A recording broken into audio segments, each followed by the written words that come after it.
pro-Palestinian work, the university chancellors from whether UC Irvine or UC Berkeley or UC San Diego will put a front-page ad urged on by the university administrative structure as well at the higher up level, meaning by the office of the president of the UC, and thus accepting to define pro-Palestine work as being anti-Semitic.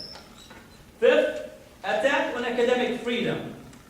This has been a systematic way of attacking academic freedom, and I think many of you possibly have saw the book by David Horowitz, The 101 Most Dangerous Professors. It's one example among many which actually the university academic freedom is targeted, and here you could see the collapsing of attempting to attack the university as the bastion of liberalism, as well as connecting it to attack on the pro-Palestine activists, and thus the academic freedom is coming under attack, and the university is not mounting any response whatsoever, if anything giving platitude of it and not seriously challenging these attacks that are occurring.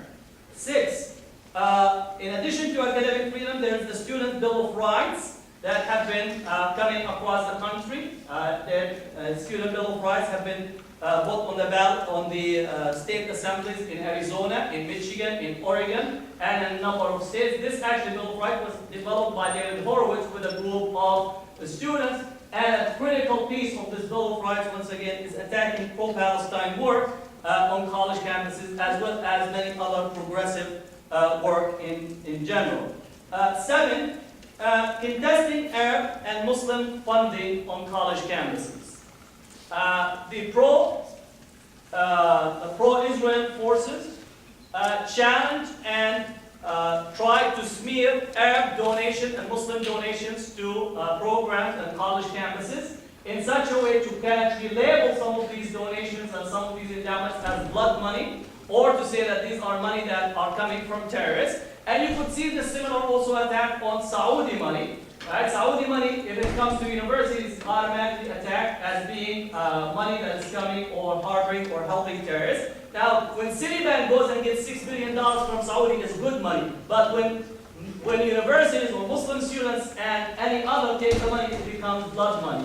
What makes the difference? The pro-Israel forces and the university being complicit in making Arab and Muslim money in this sense unkosher, while the money that goes to Citibank or other banking institutions are acceptable. And in the last 2 years, when the economic crisis took place, everybody was running to the Middle East. I guess that money was all acceptable because it was funding the elite, once again, who robbed the country blind. So once again, what we find is contesting Arab money, whether at UC Berkeley, whether at Georgetown, at Columbia with Rashid al-Khalidi with the funding that went into the Edward Said program. 8, creating visiting programs for faculty to connect our institutions with Israeli institutions. And this is actually has been going on for quite some time, but the university is administering Palestine and administering these relations in such a way to help Israel deal with its public relations disaster. And therefore the university becomes complicit in cleaning up Israel's massacres, in cleaning up Israel's attacks in Gaza, by opening the door and creating these programs at a time where the boycott, divestment, and sanctions, not only in the US but actually across Europe, has beginning to take hold. So the university becomes part and parcel of actually assisting in a cleanup job or whitewashing Israeli crimes by creating these visiting programs and creating partnership between our university and Israeli university.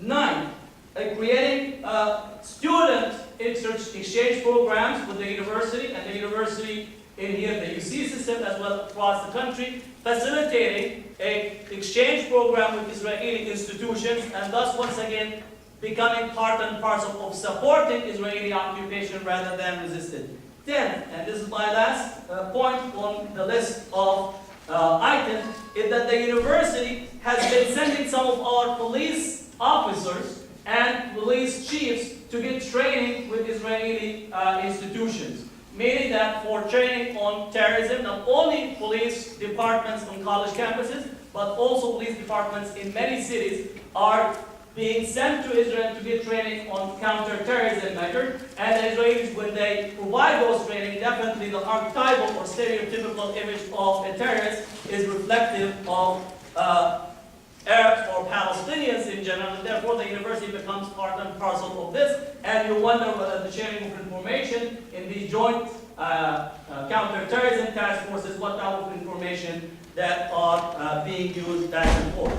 So the university in this sense becomes part of creating the context for continued support in the United States for Israel, and the pro-Israeli forces and the different organizations are worried, and I understand this, because at the grassroots, at the popular level among students, and at the level of student unions and graduate students unions, the support for the Palestinians is actually much, much higher than is reflected by the administration and the university in its attempt to actually squash or redirect Palestinian activism on campus. Now, I want to shift a little bit right now to speak about the vote that took place at UC Berkeley with the divestment. There was a divestment vote that took place last April at UC Berkeley, where the student government voted to actually endorse the boycott, divestment and sanction movement, and the vote won on the student council. The president of the student government vetoed the resolution, and then the attempt to override the resolution failed. What we managed to do is we filed a Freedom of Information request. One of the students filed a Freedom of Information request to see what documents did the university have in this case, and what role did the university play in relation to the vote that took place. Because the university said, oh, we don't have anything to do with it. This is a student government issue. The students are taking their decisions. We are not participants. We have no role to play in what is taking place. However, the document we got from the Office of the President of UC and the Office of the Chancellor at UC Berkeley demonstrates the following. One, the university ran its media strategy by the Israeli consulate for approval.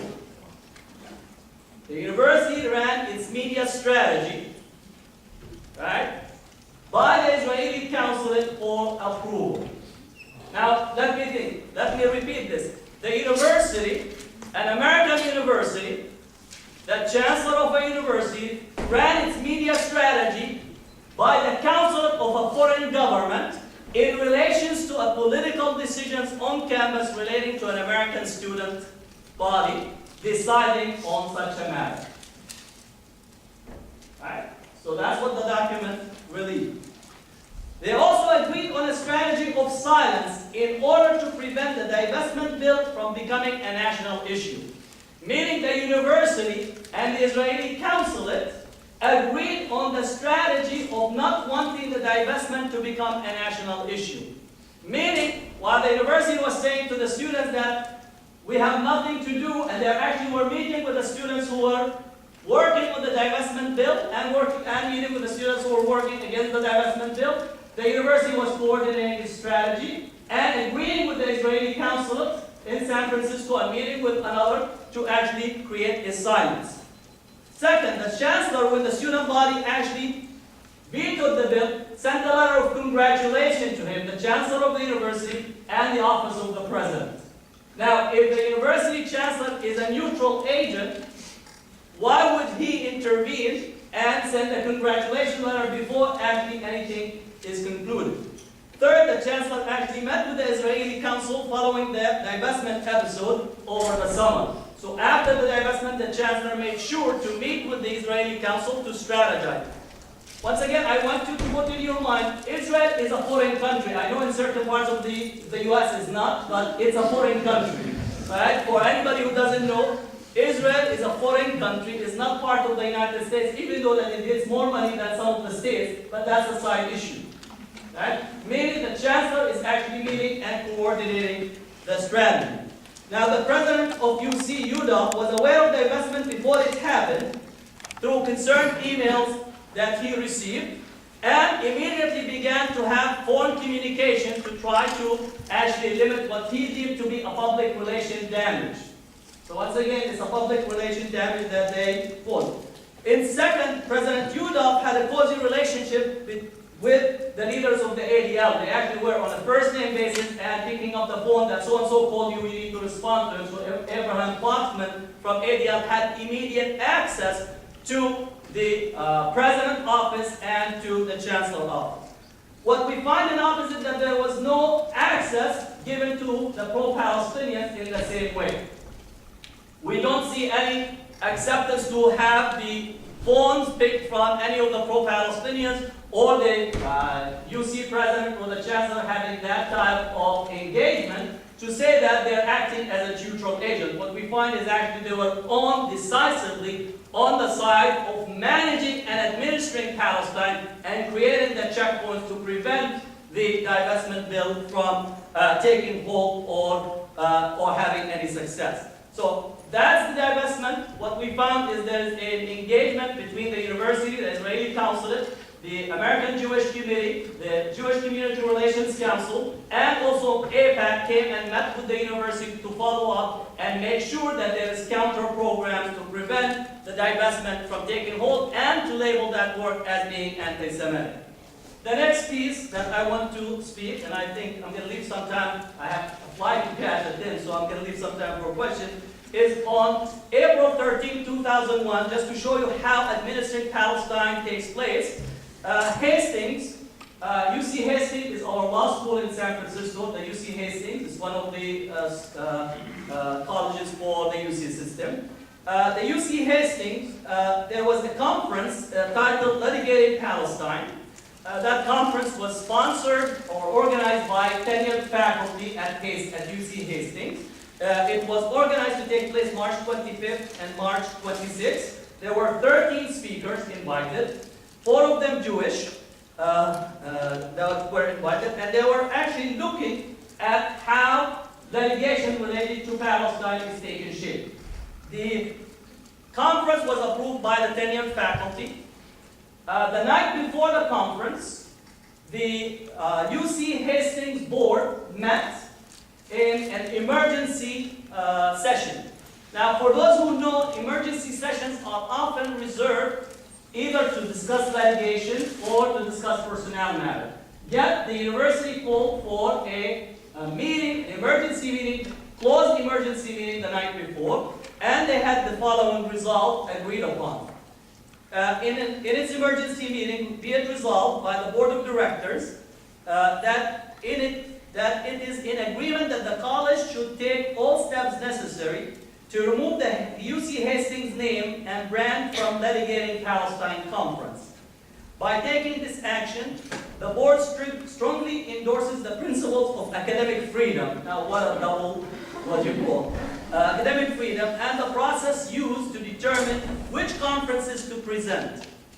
Now, the president, the chancellor of UC Hastings was supposed to open the conference, President Wu. The board ordered him not to open the conference and not to speak to the conference, and adding insult to injury, they actually asked him in the morning to go up and announce the decision of the board. Right? So this was a direct result of a pressure that came from the GCRC in the Bay Area, Jewish Community Relations Council, the ADL, and other groups that demanded that the university, UC Hastings, does not allow this conference of litigating Palestine. The board of directors of UC Hastings abdicated its academic responsibility to support their tenured faculty who sponsored this event, and it's just hypocritical on the UC Hastings board to say that they are supporter of academic freedom while putting the whole faculty out to dry in the street, including the president of the law school, to actually ask him to go out and announce publicly that the UC system, the UC Hastings name is to be removed. Following this, 9 tenured faculty at UC Hastings signed a petition challenging this decision of UC Hastings, and the matter will be taken up by the academic senate, because in here the administration have overstepped its boundary to say what a conference is to be accepted or not accepted, and what conference to have the UC Hastings title or name attached to it. Because if there is a tenured faculty have the right to sponsor the conferences, and that is part and parcel of academic freedom. So once again, I would like to conclude